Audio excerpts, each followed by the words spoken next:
Everyone called my daughter-in-law an angel because she smiled beside me in public and told them she fed me with love.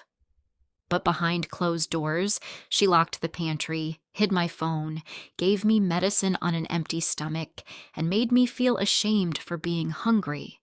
I stayed quiet until my body became proof. And when I finally opened my blue notebook, her perfect mask started to break. The first time the whole town clapped for my daughter-in-law, I was so hungry my hands shook under the tablecloth. Cassia stood beside me in the fellowship hall at Calder Springs Community Church, one soft hand resting on my shoulder, smiling like she had been sent from heaven just to take care of an old woman. She had placed a plate in front of me 5 minutes earlier. 2 pancakes, scrambled eggs, sliced peaches, and a little cup of syrup.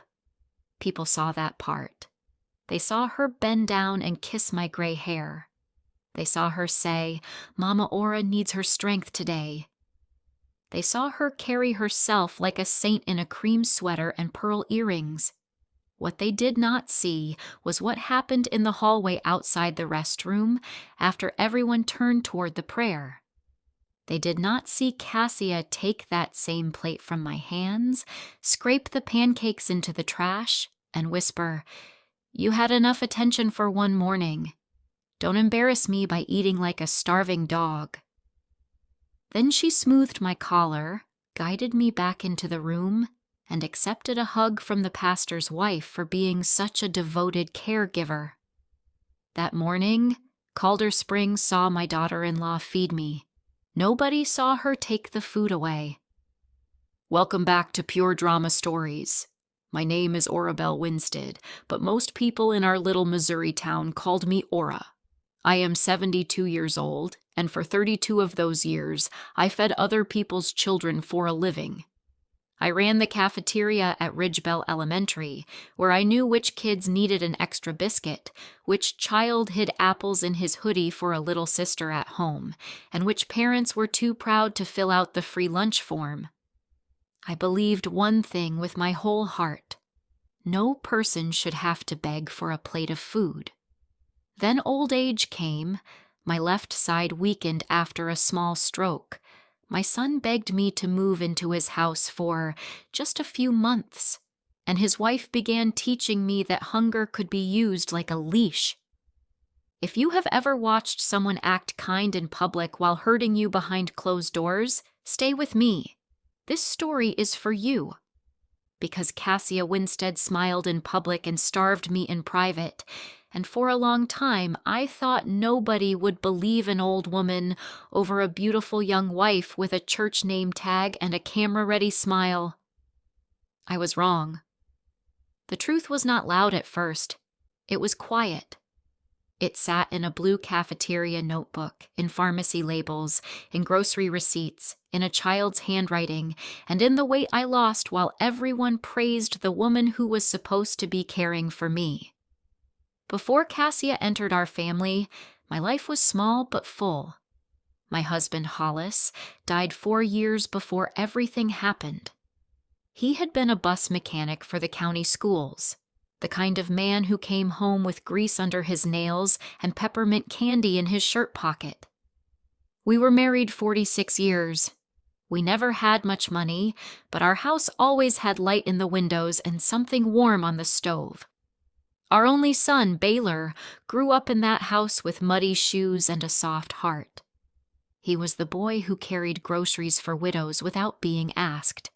He was the boy who sat beside me after Hollis's funeral and said, "Mom, you will never be alone as long as I'm breathing." I believed him because I had raised him, and mothers are sometimes the last people to notice when their children become strangers in small, quiet ways. Baylor married Cassia when he was 36. She was 31, pretty in a careful way, with honey blonde hair always tucked behind one ear and a voice that turned sweet whenever a stranger walked into the room. She worked part-time organizing donor events for a local health foundation, which meant she understood flowers, seating charts, thank you cards, and how to make generosity look good in photographs. At first, I liked her. I truly did. Cassia brought lemon bars to my house the first time she came for dinner. She called me Miss Ora and asked for my recipe for chicken and dumplings.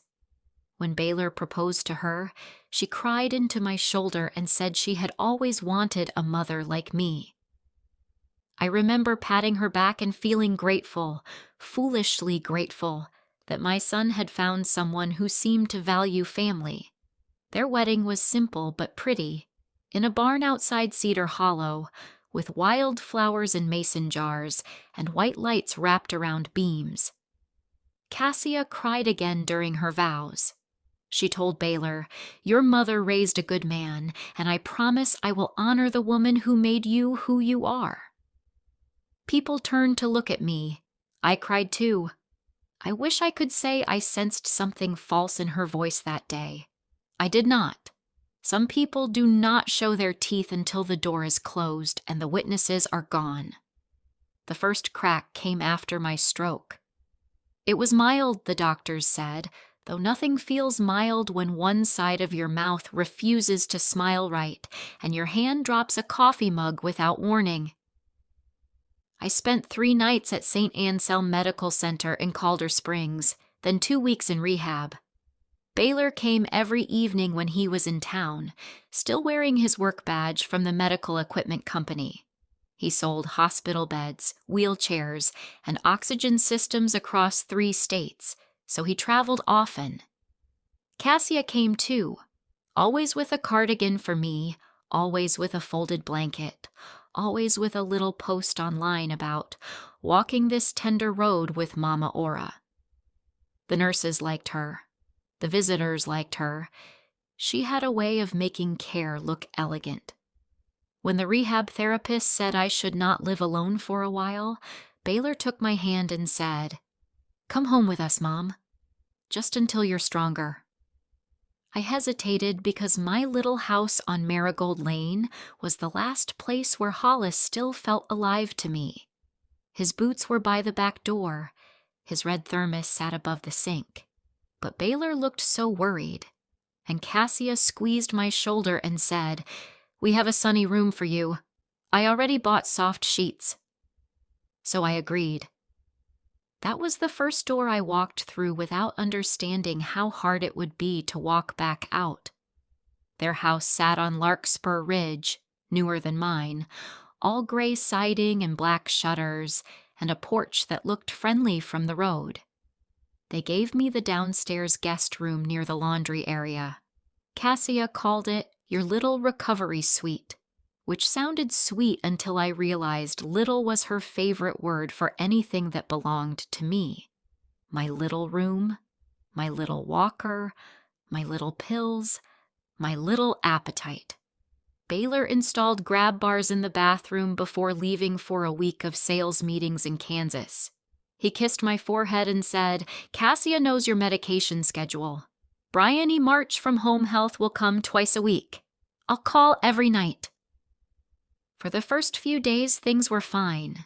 Cassia brought oatmeal with cinnamon, turkey soup, sliced oranges. She sat on the edge of my bed and asked me about my years at Ridgebell Elementary. She even took a picture of my hands folded around a bowl and posted, "Healing is slow, but love is patient." People commented with hearts. I smiled when Baylor read them to me over the phone. I thought, maybe this will work. Maybe I can get strong here. Maybe I am not a burden. Then Baylor left for a longer trip, and the air in the house changed. It was not dramatic at first. That is what people misunderstand about cruelty. They think it arrives shouting. Sometimes it starts by removing the butter from your toast. Cassia brought my breakfast one morning, 1 slice of dry bread and half a banana. "Doctor said light meals," she told me. I said Dr. Ione Fisk had told me to eat protein with my morning pills. Cassia smiled without warmth.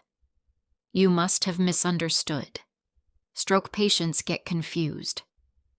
She said it kindly, almost sadly, as if she hated having to correct me. Then she placed 2 pills in my palm and watched me swallow them with black coffee. By noon, my stomach burned. By 3, my hands shook so badly I could not button my sweater. When Baylor called that night, Cassia answered before I could reach my phone. She had a rough day, she said, standing in my doorway while I sat on the bed. She refused lunch and got shaky. I'm trying not to panic. Baylor asked to speak to me. Cassia handed me the phone and mouthed, "Be careful." I told my son I was tired. He said, "Please eat for Cassia, Mom. She's working so hard." That was the first time my hunger was turned into proof against me. After that, Cassia built her system piece by piece. She put a child lock on the pantry and said it was because Nell, my 9-year-old granddaughter, kept sneaking cookies before dinner. She moved the fruit bowl from the kitchen table to the top shelf above the refrigerator, where I could not reach it without risking a fall. She kept my phone charging in the upstairs office, so the cord won't trip you. When Baylor called, she often answered first. "She's napping. She's in the bathroom. She's emotional today." If I did get the phone, Cassia stood close enough to hear every word. She did not hit me in the beginning. She did not need to. She controlled the food, the phone, the medicine, the calendar, and the story. That was enough. She always had reasons ready. Low sodium, low sugar, fall prevention, cognitive decline, caregiver burnout. Every reason sounded responsible when she said it out loud. In public, she became more devoted by the week. She joined the Calder Springs Food Bank Board as a volunteer coordinator. She signed up to bring casseroles to sick church members. She posted little messages on X and Facebook with soft lighting and careful captions. "Made Mama Ora vegetable soup today. She only took a few bites, but we celebrate small victories.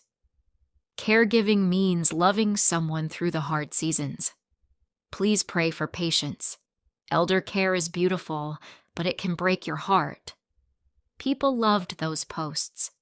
Women from church stopped her in the grocery store and told her she was an angel. The pastor mentioned family caregivers in a sermon and looked right at her. Meanwhile, the vegetable soup in the photo had been made for the church freezer ministry. My dinner that night was broth in a mug and 4 saltines.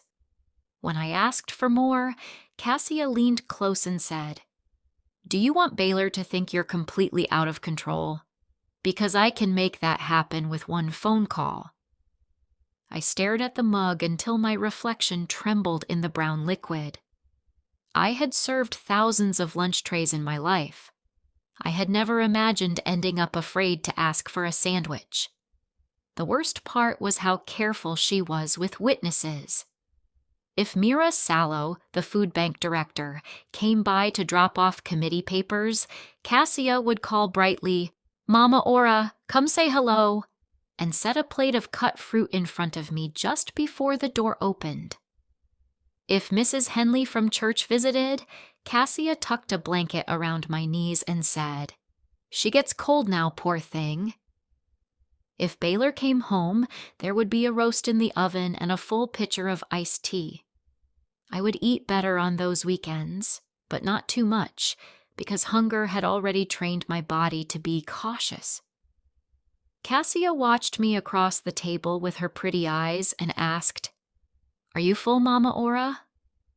The way she said it made the word full feel like a warning. Baylor saw the roast, the tea, the clean room, the smiling wife. He did not see the weekdays. He did not see me counting crackers in my nightstand drawer like they were gold coins. He did not see me licking peanut butter off a spoon in the laundry room because Nell had slipped it into my robe pocket after school. Nell was the first person who noticed, though she was too young to understand what she was seeing. She had Baylor's soft heart and Cassia's pale hair, and she loved me in that simple child way that asks no permission. Every afternoon, she came home from school and sat on my bed to tell me about spelling tests, playground trouble, and the boy in her class who ate glue even though he knew better. One day, she watched me eat half a peanut butter cracker she had brought from her lunchbox. I tried to eat slowly, but I could not. My body was too hungry for manners. Nell's little face changed. "Grandma," she whispered, "why do you eat like you're scared?" I started to answer, then stopped because Cassia's footsteps crossed the kitchen above us. I touched Nell's cheek and said, "Sometimes old stomachs get noisy." She did not believe me. Children can hear truth through walls adults decorate with excuses. A week later, I found a folded note under my pillow in purple pencil. It said, "Grandma, I put crackers in your blue sock. Don't tell Mom. Love, Nell." I cried so quietly, my throat hurt. Cassia found the crackers 2 days later. She was changing my sheets with sharp, angry movements because Baylor was due home, and she wanted everything perfect. The packet fell from my sock and hit the floor. For 1 second, her face went blank, like a curtain had dropped behind her eyes. Then she smiled. "How sad," she said. "Hiding food now." I reached for the packet, but she snatched it away. "This is exactly why I have to monitor you." I said, "Nell gave those to me because I was hungry." The smile vanished. She grabbed my wrist hard enough to press her ring into my skin. "You will not drag my daughter into your little performance." I gasped. She let go fast, but not before the bruise started blooming under my skin. When Baylor saw it that night, Cassia sighed and said, "She fought me when I tried to help her out of the chair. She gets embarrassed, then she jerks away. I hate telling you this, but she's becoming unpredictable."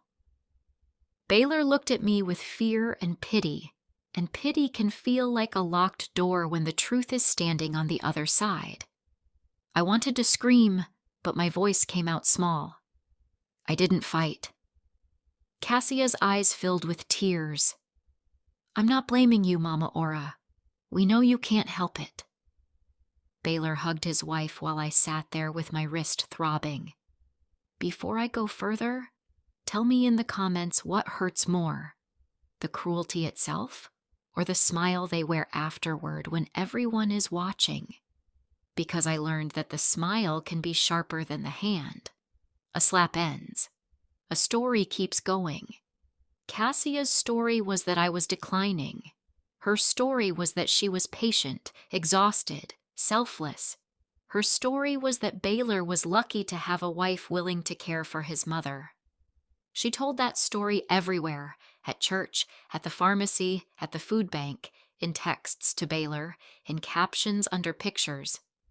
She even made a little binder labeled Mama Ora Care Plan, full of printed meal charts and medication lists. It looked professional. It looked loving. It was also mostly fiction. The meals listed were not the meals I received.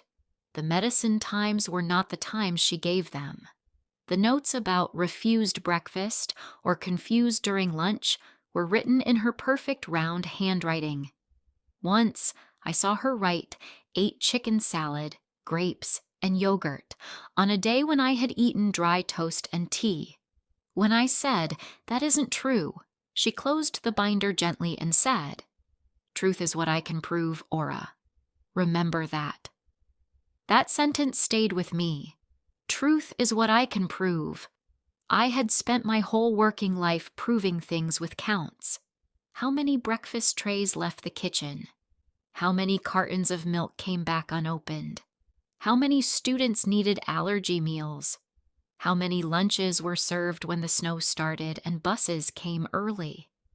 I had kept records because hungry children deserved more than guesses.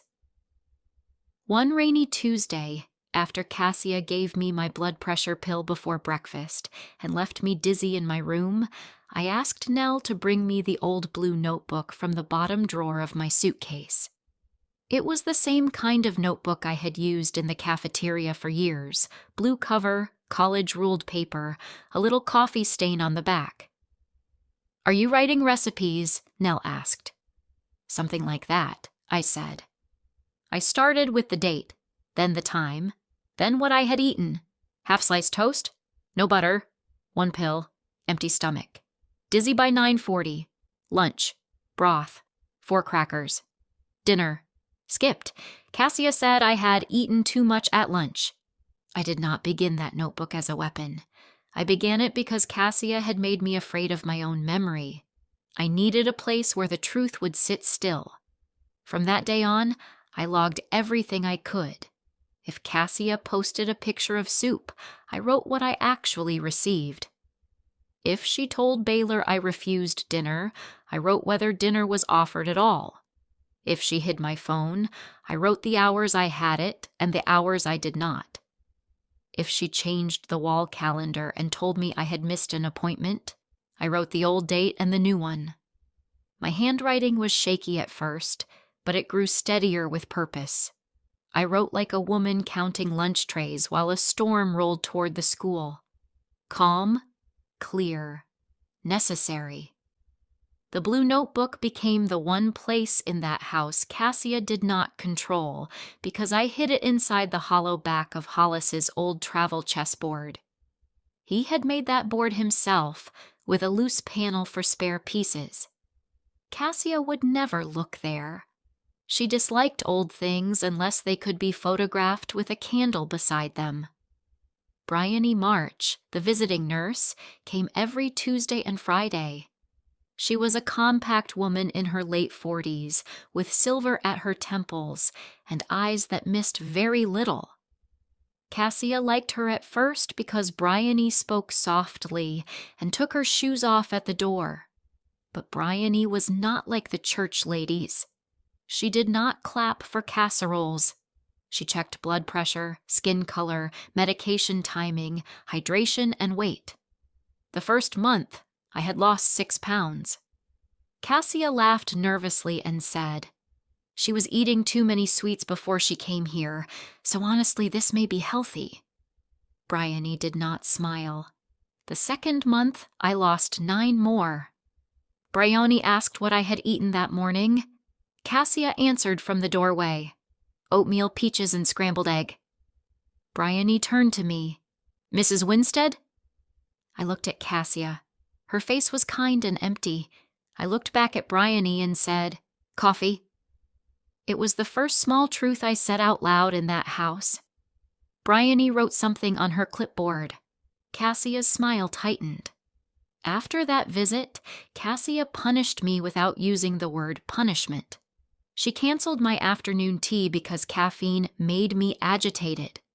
She gave me dinner early, at 4:30, a small bowl of rice with no meat, then told Baylor on the phone that I had eaten a full supper and gone right to sleep. When I asked for my phone to say goodnight to him, she said, "Not tonight. You were dishonest with Bryony, and lies have consequences." The next morning she brought my pills and no food. I said, "The label says take with meals."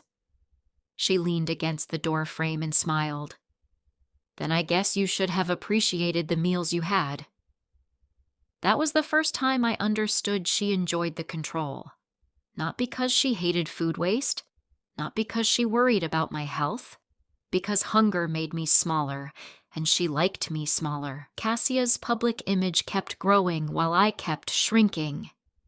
Mira Sallow nominated her for the Calder Springs Food Bank Caregiver Heart Award, an honor given every spring at a luncheon with local donors, church leaders, and the county paper. Cassia pretended to be embarrassed. "Oh, I don't do it for recognition," she told Mira, placing one hand over her heart. Later that same day, she made Nell take pictures of her carrying a tray toward my room. The tray had chicken, green beans, mashed potatoes, and a roll. As soon as Nell left for soccer practice, Cassia took the tray back.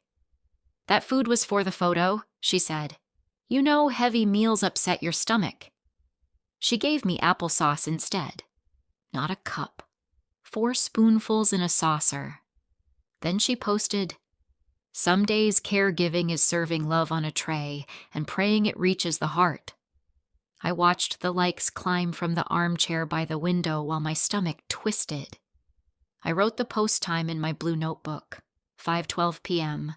Photo tray removed, actual food, 4 spoonfuls applesauce, hands shaking by 6:30. Baylor came home 2 days later with flowers for Cassia and a box of sugar-free cookies for me. I tried to tell him again. I waited until Cassia took Nell upstairs for a bath. Baylor sat beside me, tired from driving, tie loosened, face older than it used to be. "Mom, you look thin," he said. It was the first time he sounded worried in the right direction. I took his hand. "Baylor, I am hungry most days." His fingers went still. "What do you mean?" I said, "She doesn't feed me the way she says. She takes food away. She gives me medicine without breakfast. She tells people I refuse meals." The words came out rushed because I could hear water turning off upstairs. Baylor's face changed from concern to confusion to defense, all in the space of one breath. "Mom, Cassia has a whole care plan. I've seen it." "The care plan is not what happens." His eyes flicked toward the ceiling. "Are you sure?" Those 3 words hurt more than I expected. "Are you sure?" I had changed his diapers, packed his lunches, sat up with him through ear infections, helped him buy his first used truck, buried his father with my hand inside his. And now I was asking for bread, and he wanted documentation. Cassia came downstairs wearing wet sleeves from Nell's bath and the tired face she saved for Baylor. She stopped when she saw us holding hands. "What's wrong?" she asked. Baylor said, "Mom says she's hungry most days." Cassia closed her eyes, and one tear slid down her cheek so quickly it might have been waiting behind her lashes. "I knew this would happen," she whispered. "I told Dr. Fisk she was getting paranoid about food." I said, "You never told Dr. Fisk that." Cassia turned to Baylor, not me. "She thinks I'm starving her because I'm following the sodium plan. She hides snacks. She lies to Bryony. She's not trying to be cruel, honey. She's scared." Baylor stood and put his arms around her. She cried into his shirt while I sat there, empty-handed. That night he came to my room and said, "Mom, Cassia is doing her best. I need you to meet her halfway." I asked him, "Where is halfway between hungry and fed?" He looked at the floor. He had no answer. A son who doubts you does not always mean to abandon you. Sometimes he just hands the keys to someone else and calls it peace. The next month was the hardest. Cassia knew I was trying to speak, so she tightened everything.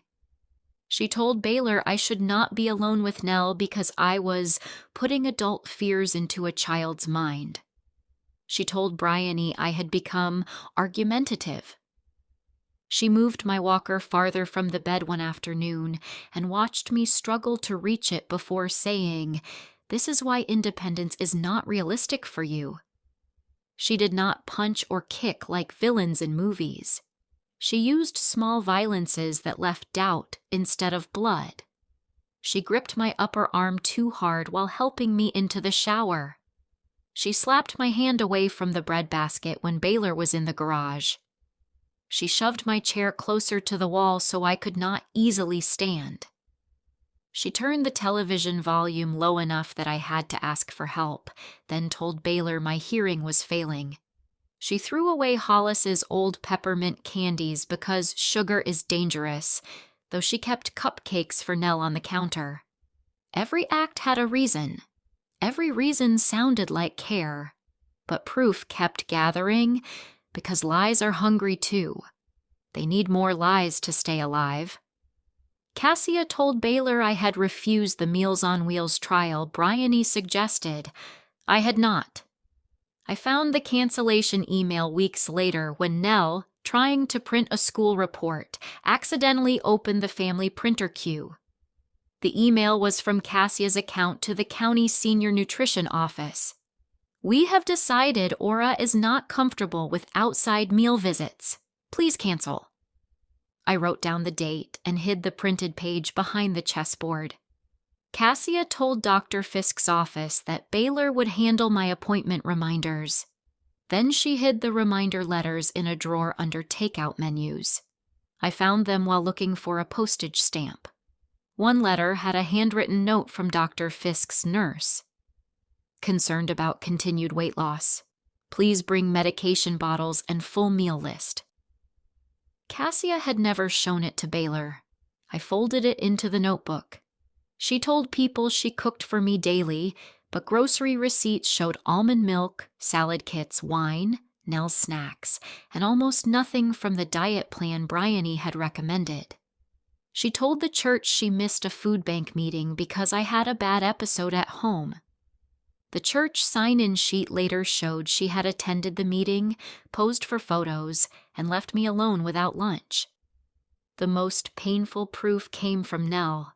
Her school had a unit on family helpers. The teacher asked each child to write about someone they helped at home. Nell wrote, "I help my grandma because sometimes she says her belly feels folded. I give her crackers in my backpack, but Mom says not to because Grandma tells stories." The teacher, Miss Albray, did not know what to do with that sentence, but she knew it meant something. She called Cassia first because Cassia was the listed contact. Cassia laughed it off. "Children exaggerate. Ora has become very dramatic about food." Then Miss Albray sent the paper home in Nell's folder. Nell, scared her mother would throw it away, brought it to me. "Is this bad?" she whispered. I looked at those uneven purple letters and felt my heart break in two directions. For myself and for the little girl being taught to ignore what she saw. I kissed her forehead and said, "No, baby. Telling the truth is not bad." Then I hid the paper with the notebook. That was the day I stopped thinking of the notebook as comfort and started thinking of it as a door. If you have ever been called dramatic for telling the truth, keep listening. Sometimes proof is not a secret recording. Sometimes proof is a child's spelling paper. Sometimes it is a receipt. Sometimes it is the difference between a social media post and an empty bowl. Sometimes it is a body losing weight while everyone says it is being cared for. My body became a witness whether I wanted it to or not. By winter, I had lost 24 pounds. My wedding ring slipped off in the sink and disappeared into the drain before I could catch it. I stood there staring at my bare finger, and for one strange second, I felt like Hollis had been taken from me again. Cassia was annoyed because she had to call a plumber. "Maybe stop playing with jewelry near running water," she said. I wanted to tell her that ring had stayed on my hand through childbirth, cafeteria burns, my husband's funeral, and a stroke. It had not fallen off until she starved me thin enough to lose it. But I saved my strength. Some truths need the right room. That room began with Dr. Ione Fisk. Bryony must have called her after a visit, though she never told me exactly what she said. All I know is that one Tuesday morning, Bryony arrived with a firmer voice than usual and told Cassia, "Dr. Fisk wants to see Mrs. Winsted today. I can transport her if needed." Cassia's face hardened. "Today won't work. She's tired." Bryony looked at me. "Mrs. Winsted, do you want to see your doctor?" Cassia answered, "She doesn't know what she wants when she's like this." Bryony did not blink. "I asked Mrs. Winsted." It was a small sentence, but it moved air in the room. I felt Cassia's anger like heat from a stove. I said, "Yes, I want to go." Cassia smiled then, too bright. "Of course, we all want what's best." She insisted on coming with us. Bryony said gently, "Dr. Fisk requested private patient time." Cassia's smile fell for half a second. That half second told me she was afraid. At the clinic, Dr. Fisk closed the door and sat across from me, not behind her computer, but in the chair near mine. She was a lean woman with dark cropped hair and reading glasses on a chain. "Ora," she said, using my name like I still owned it. "I need you to tell me what is happening at home." I stared at my lap. My hands were old hands, blue-veined and thin. They had stirred soup for thousands of children. They had held Baylor when he was small. They had packed Hollis's lunch. Now they shook because I was afraid of a woman half my age. "She tells people I don't eat," I said, "but mostly she does not give me food." Once I began, I could not stop. The pantry lock, the pills, the phone, the skipped dinners, the fake meal plan. The way Cassia made Baylor believe I was confused. Dr. Fisk did not interrupt. When I finished, she asked, "Have you written any of this down?" I thought of the blue notebook hidden inside the chessboard. "Yes," I said. "Good," she said. Then she examined me, ordered blood work, checked my medication labels, and reviewed my weight history. Her mouth tightened, but her voice stayed calm.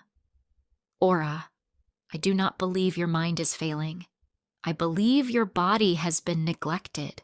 Those words nearly knocked me over. Not because they were surprising, but because they were outside my own head. For months, Cassia had made the truth feel like a private superstition, something only I believed because I was old and scared. Dr. Fisk gave it a name: neglect, malnutrition, dehydration, medication mismanagement, stress-induced confusion. She explained that low blood sugar, poor nutrition, and taking certain pills without food could make anyone dizzy, forgetful, emotional, even disoriented. "That does not mean dementia," she said. "It means your body has been put under strain." I cried then, not loudly, but with the deep relief of a person who has been underwater and suddenly hears someone call her name from shore. Dr. Fisk gave me a sealed copy of her preliminary notes and asked if I felt safe going back to the house that day. I thought of Nell. I thought of Baylor, still blind but not cruel. I thought of the notebook. "For today," I said, "but not for much longer."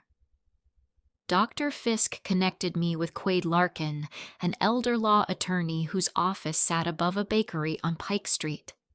His name sounded like a cowboy from an old radio show, but he was quiet, precise, and younger than I expected. Bryony drove me to meet him the following week while Cassia was at a food bank planning meeting. Quade did not rush me. He placed a legal pad on the table, then listened as I told the story from the beginning. Not all of it, just enough to start. When I showed him the blue notebook, he handled it like it mattered. He did not say, "Why didn't you leave sooner?" He did not say, "Are you sure?" He said, "Mrs. Winsted, patterns are evidence when we can connect them to records." Then he made a list: medical records, pharmacy instructions, grocery receipts, caregiver posts, meal service cancellation, church sign-in sheets, school paper, nurse notes, doctor letters, bank statements. I asked why bank statements mattered. He looked up. "Because neglect often travels with control. Has anyone accessed your benefit card, pension deposit, or medical paperwork?" I felt cold. Cassia had been helping with my mail for months. My social security card and pension debit card were in her upstairs desk because she said she needed them for co-pays and supplies.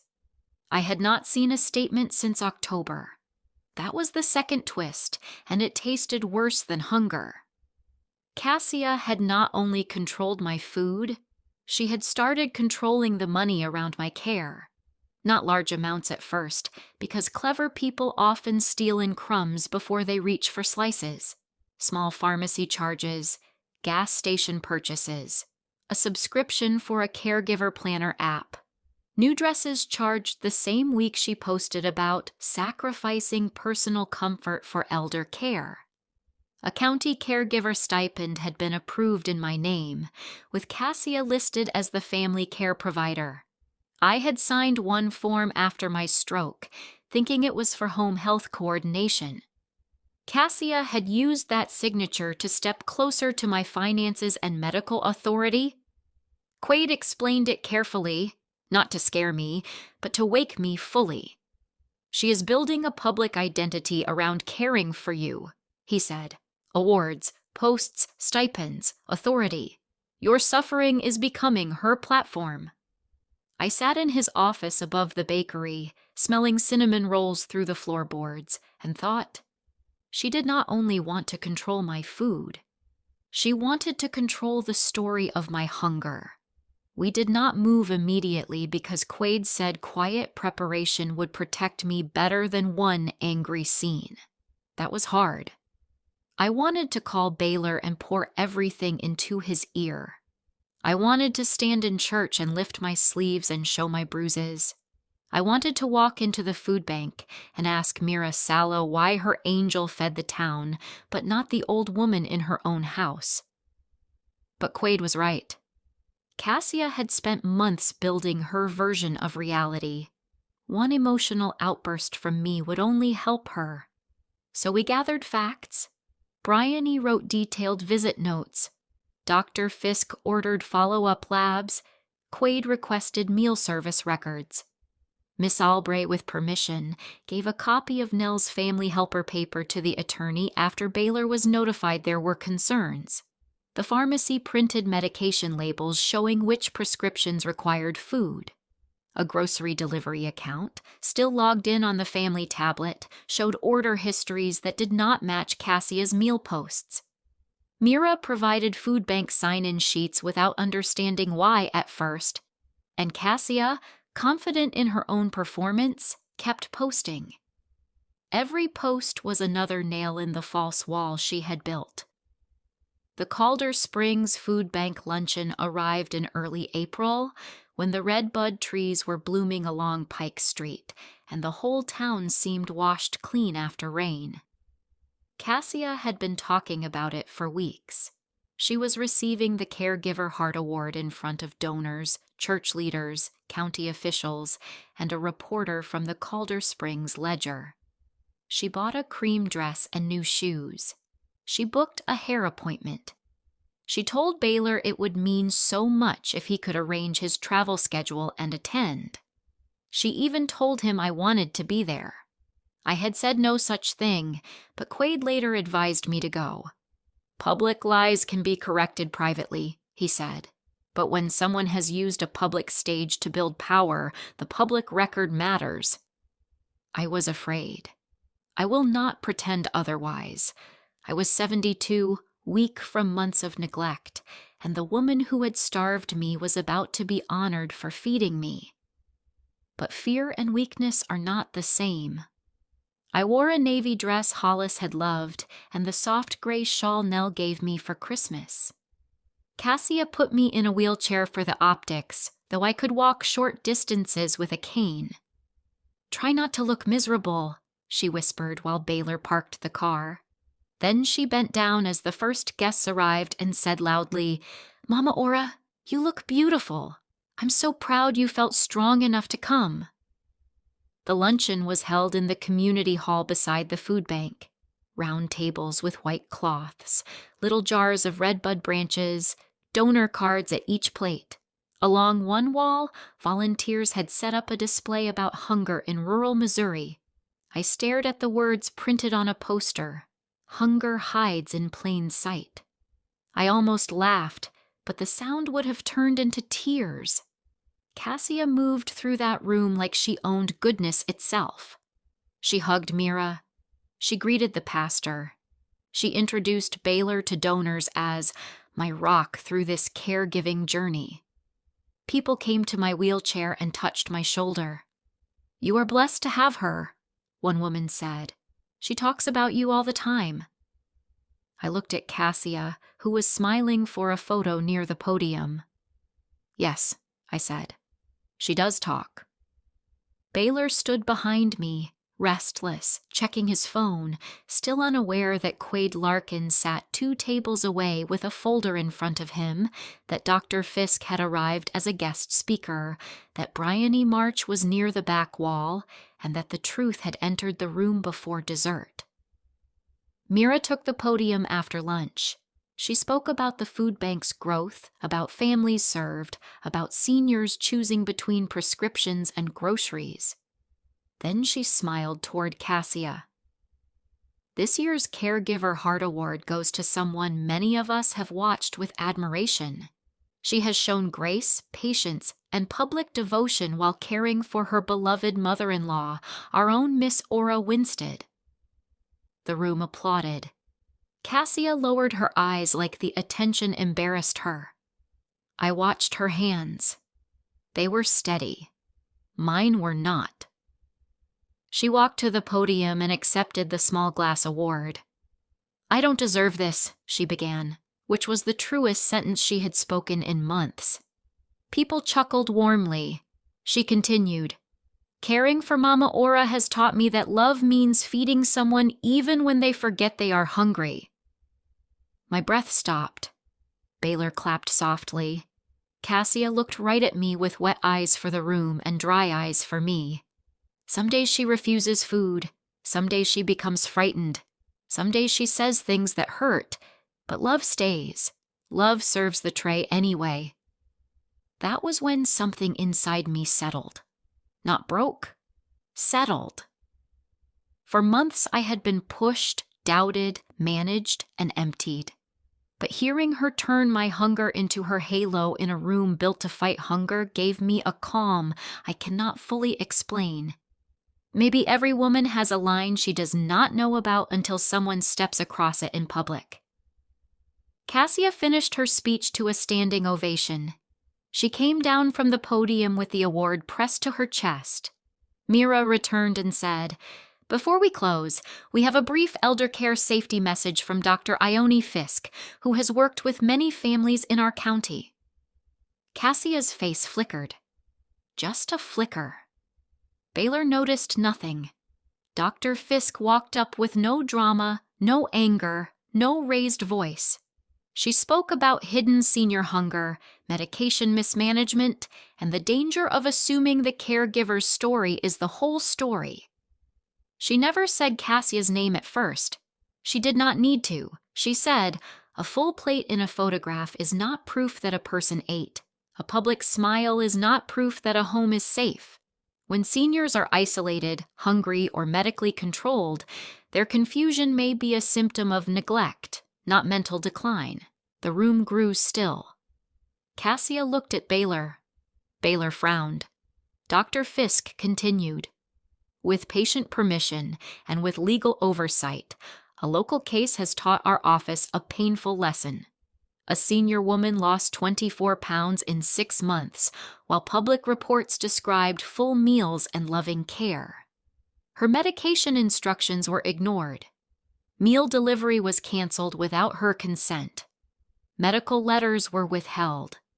Her own written meal log, nurse observations, pharmacy labels, and outside records contradicted the caregiver's public claims.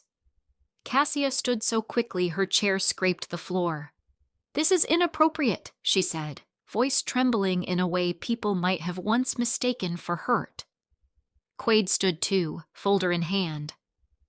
"Mrs. Winsted has authorized disclosure of limited facts relevant to her safety and to the public statements made in this room." Baylor's face had gone pale. "Mom?" he said. Mira looked confused, then frightened. Dr. Fisk stepped aside, and Bryony came forward with a simple chart. Dates, weight, blood pressure, symptoms, medication notes. Not a dramatic slideshow, just facts in black and white. Quaid placed copies of selected documents on the donor table for the board members only, because he was careful with dignity, even while exposing harm. There was the Meals on Wheels cancellation email, the hidden doctor letter, the pharmacy instruction sheet, the grocery orders. The food bank sign-in sheet showing Cassia was at a meeting during a time she claimed to be home managing one of my episodes. Then Quaid read, with my permission, 3 lines from my blue notebook. March 3rd, breakfast. Coffee, pills before food.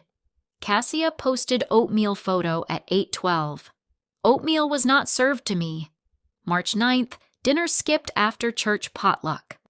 Cassia said I embarrassed her by eating too slowly. March 14th, actual food before 4 p.m. 4 crackers from Nell.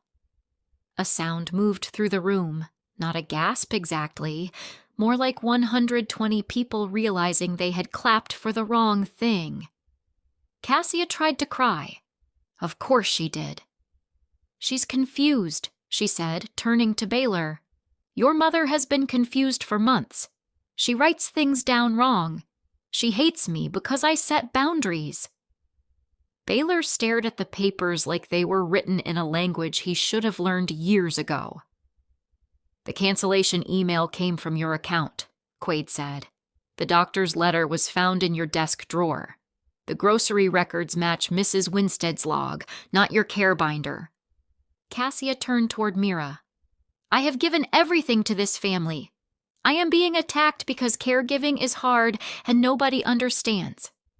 It had worked before. Tears, sacrifice, soft voice. But this time, her tears landed on documents. They could not soak through all of them. Mira slowly removed the glass award from the podium where Cassia had set it down. That small movement was louder than any shout. Then I stood. Baylor reached for me, maybe to help, maybe because he finally remembered I could fall. I held up one hand. Not yet. Bryony placed my cane beside me. My legs trembled, but they held. The room blurred at the edges, white tablecloths, redbud branches, Cassia's cream dress, Baylor's stunned face, Nell's empty chair because thank God she had not been brought to watch her mother fall. I walked 3 careful steps toward the microphone. Nobody spoke. I did not look at Cassia first. I looked at the food bank poster on the wall. Hunger hides in plain sight. Then I looked at the town that had known me as the cafeteria lady, the church widow, the old woman with a stroke, the mother-in-law in Cassia's tender posts. My daughter-in-law did feed someone, I said. My voice shook, but it carried. She fed this town a story. I was the one she kept hungry. Cassia whispered, Ora, stop. Not Mama Ora. Not in that moment. Just Ora, sharp and low, the way she said it in hallways. I turned to her. For 32 years, I served trays to children who were too small to ask for more. I knew when a child was hungry even if they smiled. I knew when someone was hiding need behind manners, and somehow, in my old age, I forgot to give myself the same mercy. I let shame keep me quiet. I let your smile make me doubt my own empty stomach. Baylor covered his mouth. I looked at him then, and that was the hardest part. Son, I tried to tell you. His eyes filled. Mom, I shook my head. Not now. Listen now. You can apologize later if the apology survives the truth. That line came from somewhere deeper than anger. It came from a place in me Cassia had not reached. Quaid guided me back to my chair. The room did not erupt. Real shame is often quiet. People looked at their plates, at Cassia, at me, at the award in Mira's hands. The pastor stood as if to pray, then sat back down because even he seemed to know prayer could not be used as a curtain. Cassia grabbed her purse. I will not be humiliated like this, she said. Baylor stood in front of her. Did you cancel the meal service? He asked. She looked offended. That is what you care about right now. Did you? I was protecting our privacy. Did you hide Dr. Fisk's letter? You were traveling. I was handling things. Did Mom eat? The last question broke open the room. Not did you post. Not did you try. Not did you feel overwhelmed. Did Mom eat? Cassia looked at him, and for the first time I saw that she had no answer ready. Baylor whispered, "No." She was hungry. His voice cracked on hungry. That was the moment my son finally came back into the room, not fully, not forgiven, but awake. The legal aftermath did not happen like television. There were no handcuffs at the luncheon, no judge banging a gavel the next morning, no dramatic confession in a hallway. Real justice moves through forms, interviews, reports, signatures, and waiting rooms with bad coffee. Adult Protective Services opened a case. Dr. Fisk submitted medical findings. Bryony gave her notes. Quaid filed for emergency protective measures and helped revoke any medical authority Cassia had tried to gather. Baylor, shaken and ashamed, gave access to bank records. The caregiver stipend was reviewed, then suspended. Some charges had to be repaid. Cassia was removed from the food bank board before sunset. The Caregiver Heart Award was quietly returned to its box, then later given to a retired nurse who actually delivered meals every Thursday without taking photos. The county paper did not print every detail because Quaid protected my privacy, but enough came out. Food bank revises caregiver screening after elder neglect case. In a town like Calder Springs, enough is plenty. Cassia did what people like her often do when truth enters the room. She claimed she was the victim of a misunderstanding, then of caregiver burnout, then of an elderly woman's manipulation, then of Baylor's weak loyalty. Each version lasted only as long as the next document allowed. She posted once a long message about being judged by people who do not know the private cost of care. Nobody from church commented. That silence must have felt strange to her. She deleted the post by morning. Baylor asked her to leave the house while the investigation continued. She went to her sister's place outside Springfield, taking 3 suitcases, 2 framed wedding photos, and none of the responsibility. She texted Baylor repeatedly. She texted Mira. She even sent me one message through a number I did not recognize. "You destroyed my life." I read it in Quaid's office because my phone was mine again by then. I typed nothing back. I had not destroyed her life. I had only stopped letting her build it out of mine. Baylor wanted me to stay with him after Cassia left. He cleaned the downstairs room himself, removed the pantry lock, filled the refrigerator, cried in the laundry room where he thought I could not hear him. He looked smaller without Cassia's certainty guiding him. "Mom, please," he said, "let me make this right." I loved my son. That did not mean I trusted him with my daily bread. Love and dependency are not the same meal. I told him I would not stay in that house. The walls remembered too much. The kitchen remembered me standing outside the pantry like a beggar. The hallway remembered Cassia's hand on my wrist. The bedroom remembered the blue notebook hidden in Hollis's chessboard. Baylor cried when I said it, but he did not argue. That was the first good choice he made after the truth. He drove me to Redbud Senior Cooperative 2 weeks later, an independent senior community near the library, with red doors, raised garden beds, and a dining room that smelled like coffee every morning. My apartment was small, but the key was mine. The first night, I made myself toast with butter. 2 slices. I ate them slowly at my own table and cried because nobody counted them against me. Nell visited the following Saturday. Baylor brought her, then waited in the lobby because I asked for time with my granddaughter alone. She ran into my arms and sobbed so hard her braids shook. "I'm sorry I didn't tell better," she said. I held her tight. "You told exactly enough, baby." She had brought me a drawing of a blue notebook with wings. Children understand symbols before adults admit facts. I taped it to my refrigerator, Then we made grilled cheese sandwiches together in my little kitchen. I let her butter the bread too thick, the way children do. She kept watching me eat, like she needed proof I was allowed. I took a big bite and smiled with cheese stretching from the corner. She laughed. That laugh did more for my healing than any court paper. Before she left, she asked, "Is Mom bad?" I took a breath. Children deserve truth, but not poison. "Your mother made bad choices that hurt me," I said. "The grown-ups are handling those choices. Your job is to stay kind and tell the truth when something feels wrong." She nodded like she was filing it away somewhere important. Months passed. My strength returned slowly, not like a miracle, more like bread rising under a towel.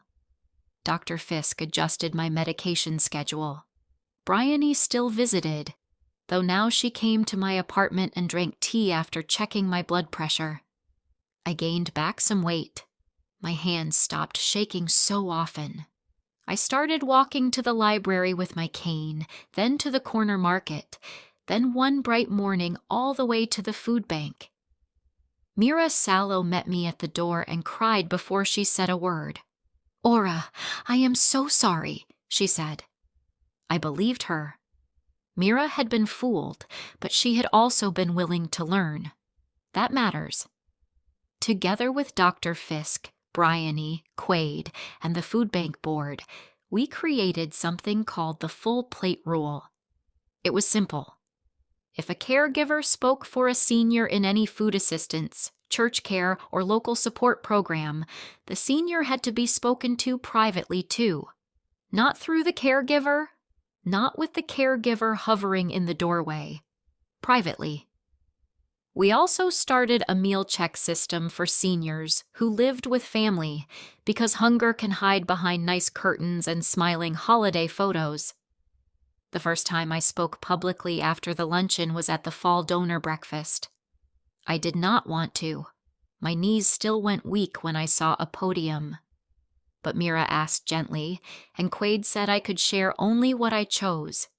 So I stood in the same hall where Cassia had once accepted applause. This time there was no award in her hands, no cream dress, no false tears. Just me, in a blue cardigan, with my cane leaning against the podium. Baylor sat in the back with Nell. He had started counseling. He had sold the big house on Larkspur Ridge, not because I asked him to, but because he said he could not raise his daughter in rooms where he had ignored my pain. He and Cassia were separated, and the divorce papers were moving through the slow machinery of adult consequences. I did not ask for details. His marriage was no longer the table where my dignity had to sit. I looked out at the room and saw women from church, food bank volunteers, nurses, teachers, widowers, donors, and a few seniors who had begun calling me after the article came out. I knew some of them had their own private stories. You can see it in the way people hold their hands when a truth gets close. I said, "For 32 years, I served trays to children who were too small to ask for more. I thought that made me strong, and it did. But at 72, I learned another kind of strength.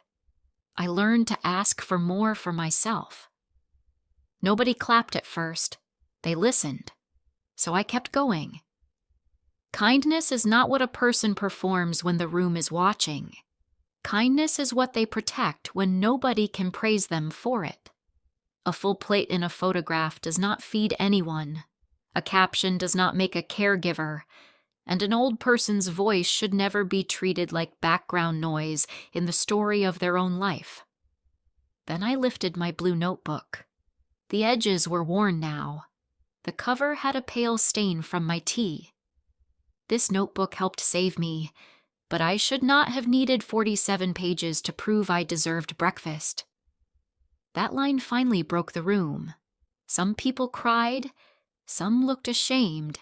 Some clapped softly, then louder. I did not feel triumphant in a cruel way. I did not imagine Cassia suffering somewhere and smile about it. Revenge, the real kind, was not her pain. It was my freedom from needing her mask to fall every morning before I could breathe. It was my own key and my own lock. It was butter on my toast. It was Nell laughing in my kitchen. It was Baylor learning that sorry means nothing until it changes your behavior. It was Mira asking seniors private questions instead of praising caregivers too quickly. It was Bryony training volunteers to notice weight loss, fear, and silence.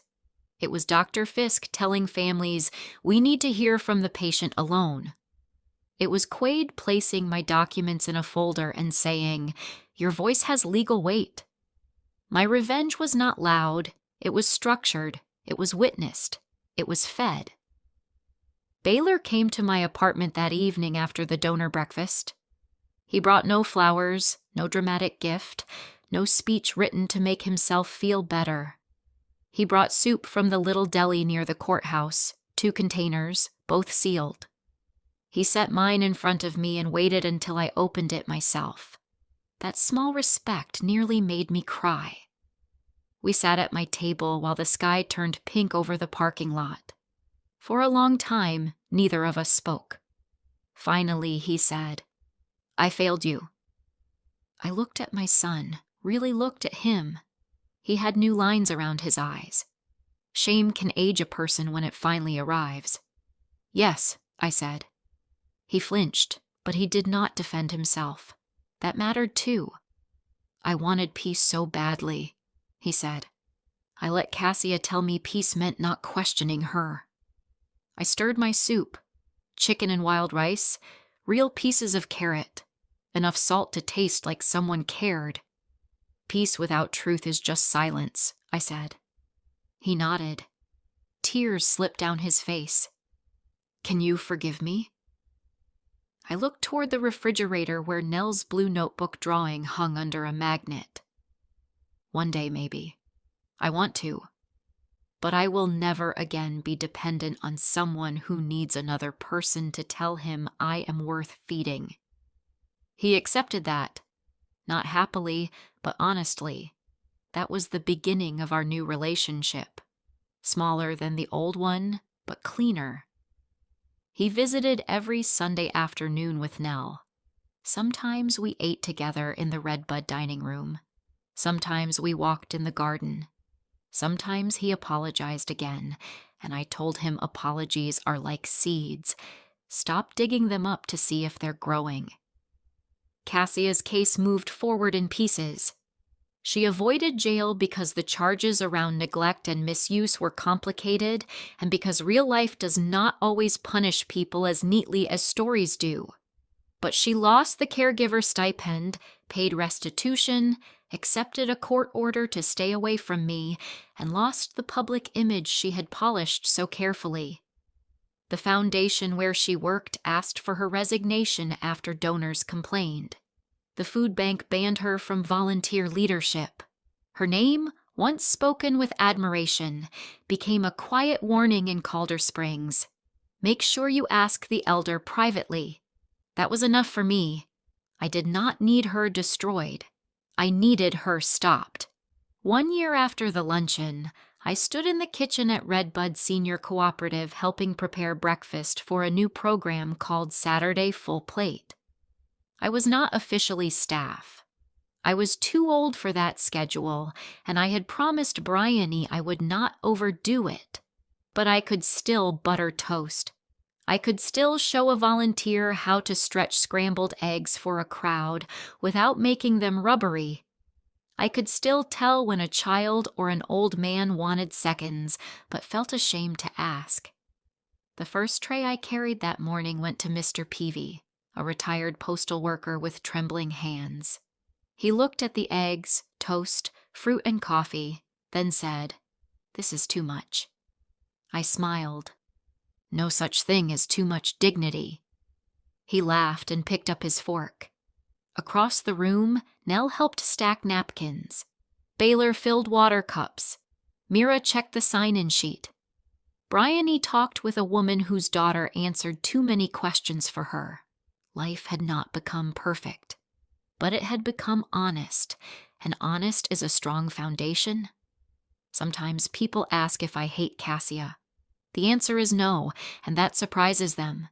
Hate takes too much appetite. I spent enough time hungry. I will not feed myself poison now. I remember what she did. I remember the hallway, the trash can, the scraped pancakes, the grip on my wrist, the phone kept upstairs, the broth in the mug, the way she called me confused while making sure I was too weak to argue. Remembering is not hatred. Remembering is how I keep the door locked. Forgiveness, if it ever comes, will not mean access. Mercy does not require me to hand my plate back to the person who emptied it.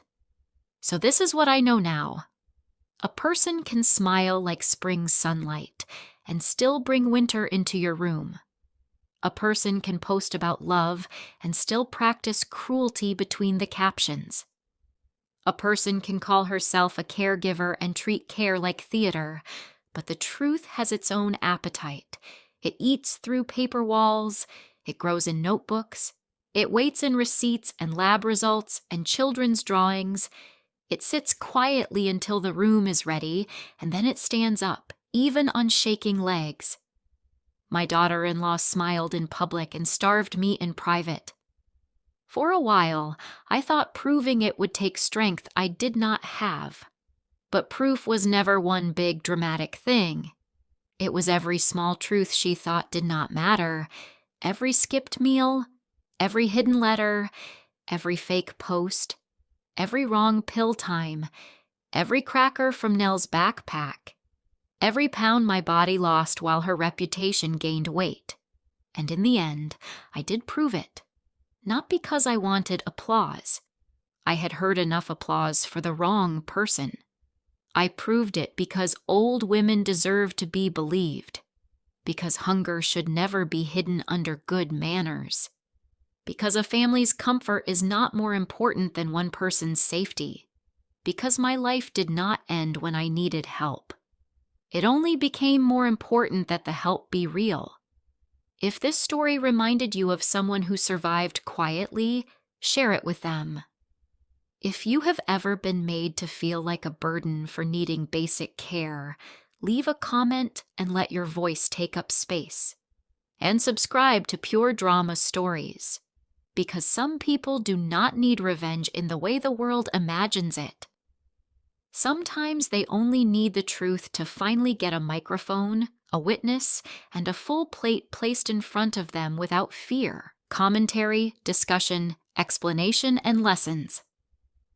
Now let's step back from the story and talk about what really happened here, because this was not just a simple mother-in-law and daughter-in-law conflict.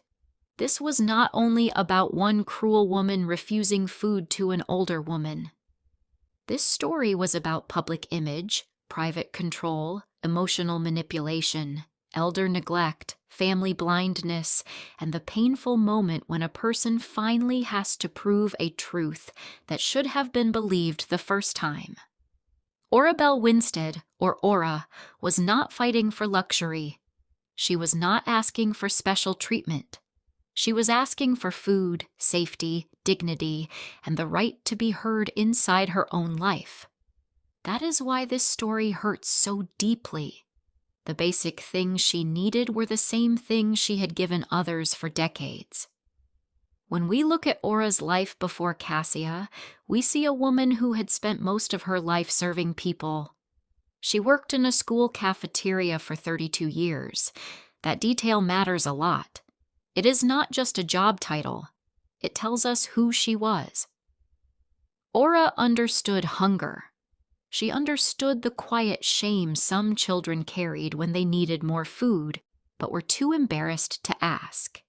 She knew how to read small signs, a child hiding fruit, a child eating too fast, a child pretending not to be hungry. So when the story turns and Ora becomes the one who is hungry, the emotional pain becomes much stronger. The woman who protected hungry children is now trapped in a house where she has to hide crackers in her sock. That is not only sad, it is deeply unfair.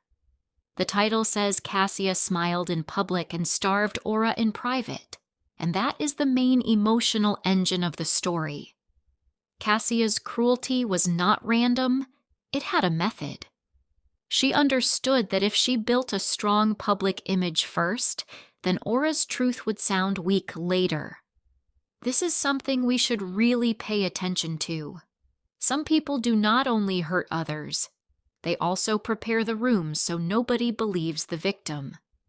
Cassia did that through church posts, caregiver captions, public hugs, meal photos, soft language, and fake concern.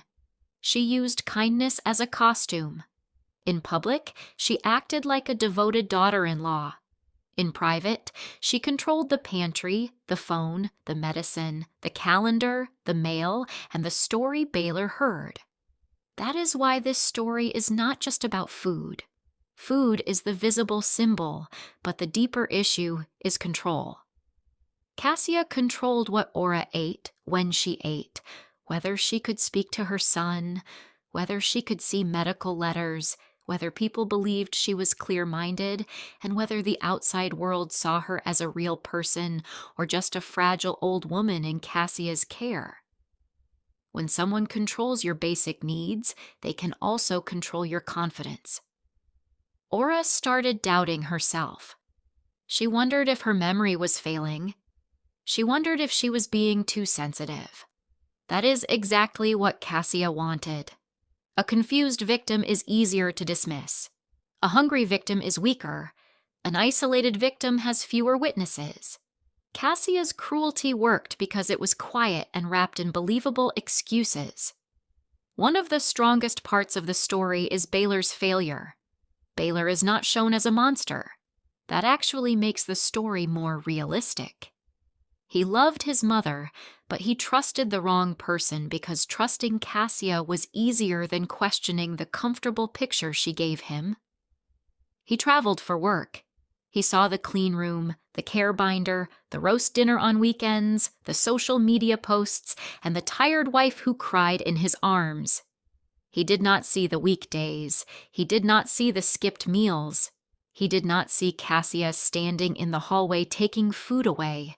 And when Ora finally told him, "I am hungry most days," he did not respond with full protection. He responded with doubt. That moment is one of the most painful in the whole story, because sometimes the deepest wound is not the enemy's cruelty.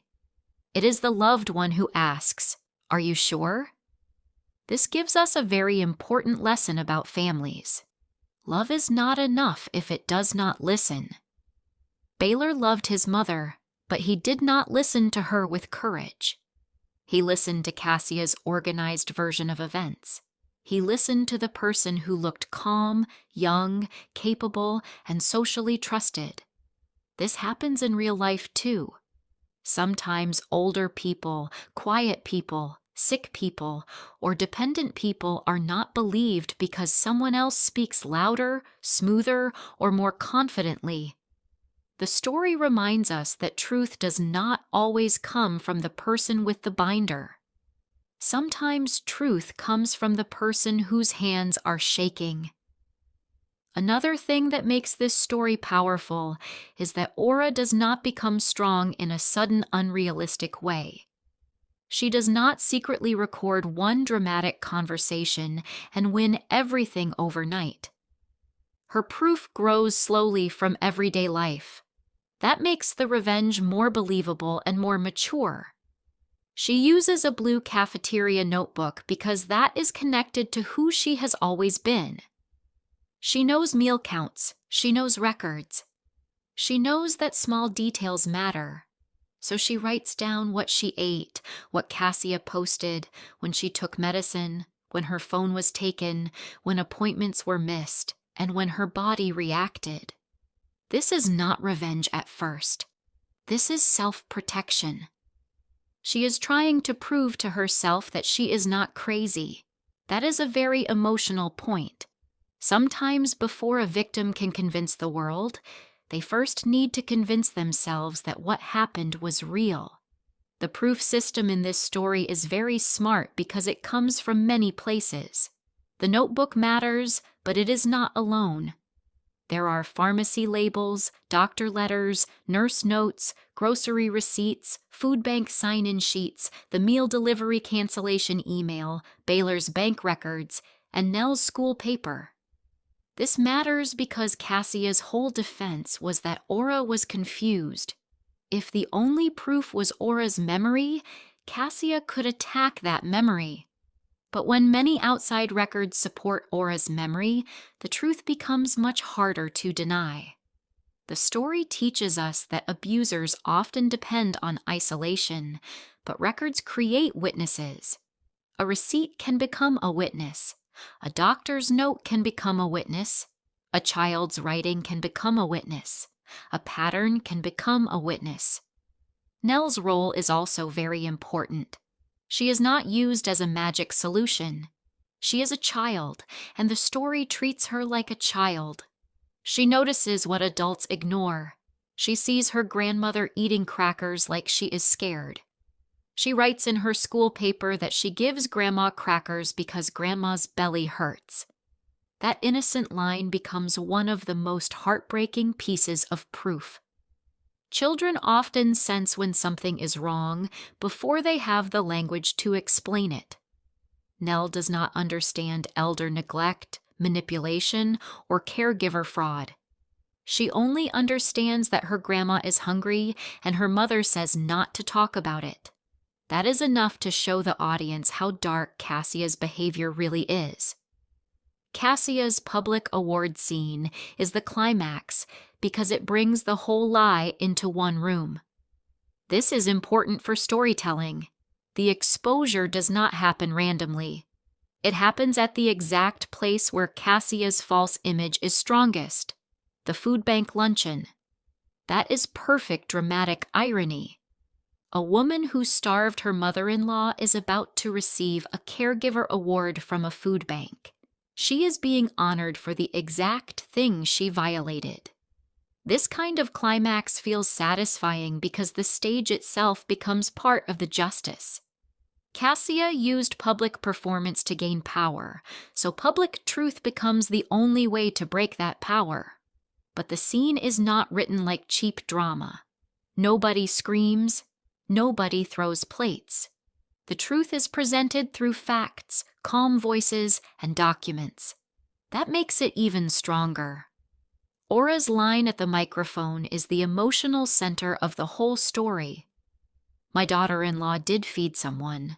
She fed this town a story. I was the one she kept hungry. This line works because it turns the theme into one clear sentence. Cassia was feeding people a narrative, not feeding Ora. She was feeding her reputation. She was feeding her own need for praise. She was feeding the town a false version of herself. But the real woman in her care was being denied food. That one line exposes both the physical cruelty and the emotional fraud. We should also talk about Baylor's awakening. His most important line is not a dramatic speech. It is simple. No, she was hungry. That line matters because Baylor finally stops asking whether Cassia meant well, whether caregiving is hard, whether his mother is confused, or whether the situation is complicated. He comes back to the basic truth. His mother was hungry. Sometimes accountability begins when people stop hiding behind complicated explanations and return to the simple harm. Was she fed? Was she safe? Was she heard? In Ora's case, the answer was no. Once Baylor understands that, Cassia's excuses start losing power. But the story does not give Baylor an easy forgiveness scene, and that is one of its most realistic choices. Ora loves her son, but she does not immediately move back in with him. She does not say, "It's okay," just because he cries. She understands that love and dependency are different. This is a mature lesson. Forgiveness does not mean giving someone the same access again. An apology does not erase the risk. Baylor failed her when she needed protection. He may be sorry, but Ora still has the right to choose independence. That is why her move to Redbud Senior Cooperative feels powerful, not sad. She is not being sent away. She is choosing a home where the key is hers, the food is hers, and her voice does not need permission. This is also why the ending is stronger than simple revenge. Cassia loses her public image, her caregiver role, her control, and part of her reputation. But Ora gains something much bigger than seeing Cassia fall. Ora gains safety.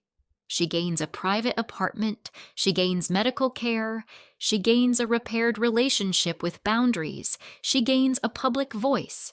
She helps create the full plate rule, which protects other seniors. That is a deeper victory. The best revenge in this story is not destruction. It is transformation. Ora turns her pain into protection for others. That makes her win feel meaningful. The full plate rule is one of the best lessons in the story. The rule says that when someone claims to care for an elder, the elder must be spoken to privately too. That sounds simple, but it is powerful.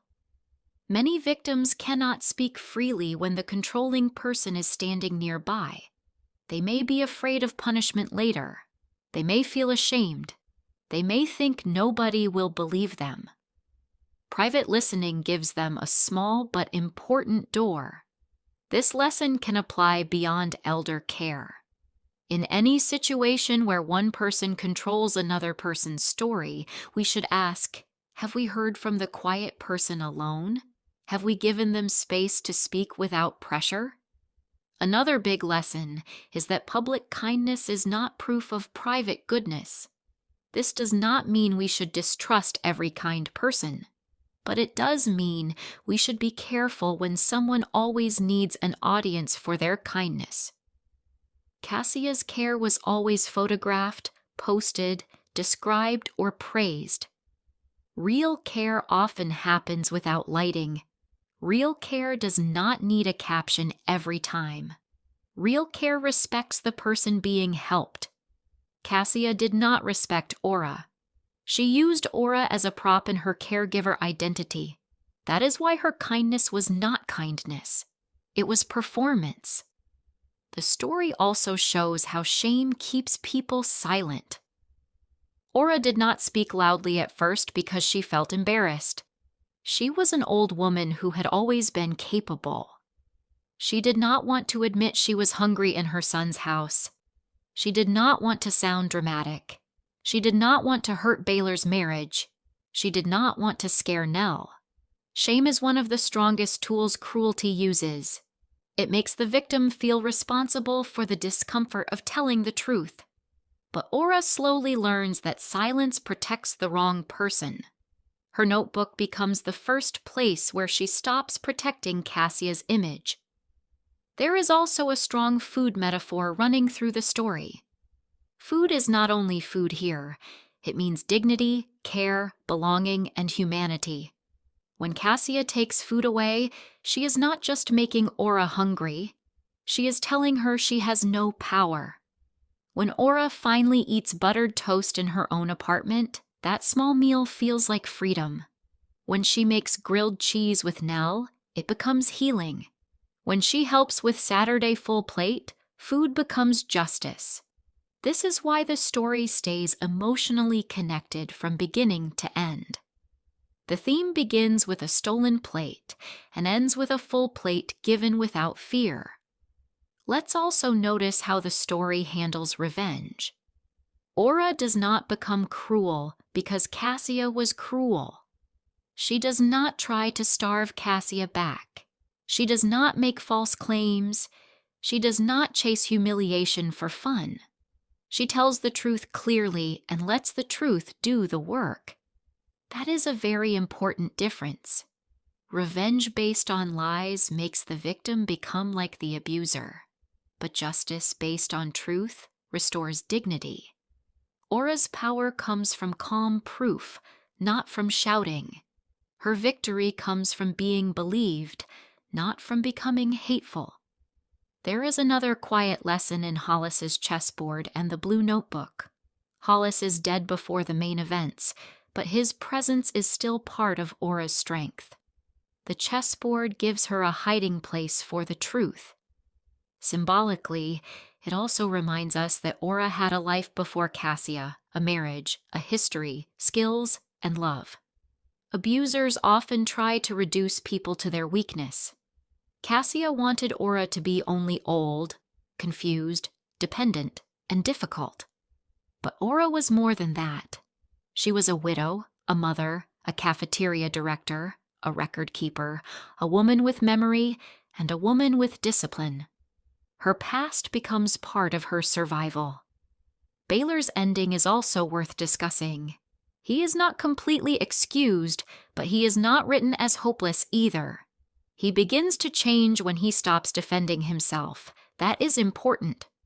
Real apology begins when a person can say, "I failed you," without immediately adding excuses. Ora tells him the truth. Maybe she can forgive him one day, but she will never again depend on someone who needed another person to tell him she was worth feeding. That line is hard, but fair. It shows that love can continue with new limits. A relationship can rebuild, but it cannot go back to the old shape as if nothing happened. Cassia's ending is also realistic. She does not instantly go to prison in a dramatic scene. Instead, she loses the things she built through lies: her caregiver image, her volunteer role, her platform, and her control.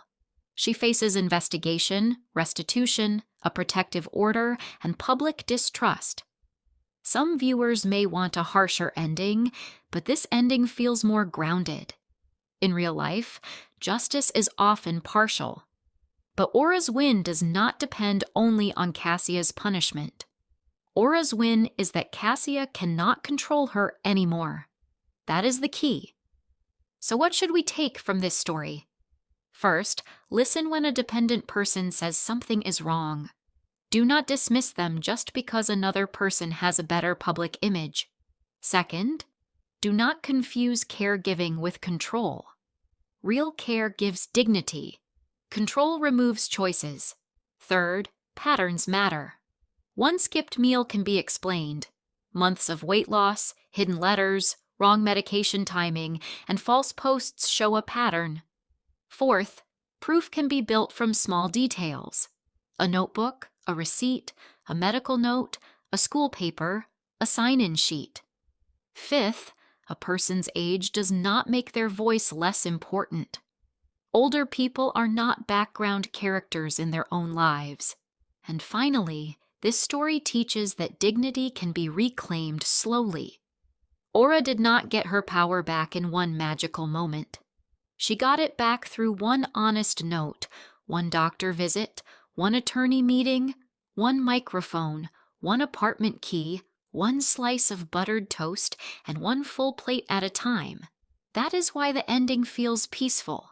Not because everything became perfect, but because Ora became safe, believed, and free. If you watched this story only as a revenge drama, you saw Cassia get exposed. But if you listened deeper, you saw something more important.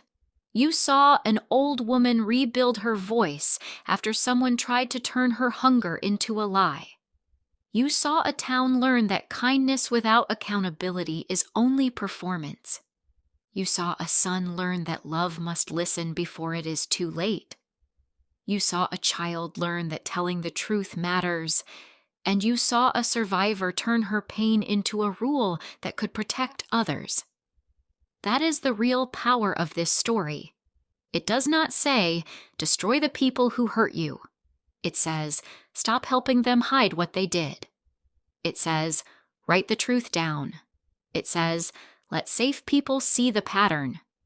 It says, your basic needs are not too much. And most of all, it says, you do not need to become loud to become powerful. Sometimes power is a quiet woman standing at a microphone, holding a blue notebook, and finally saying what happened. The end.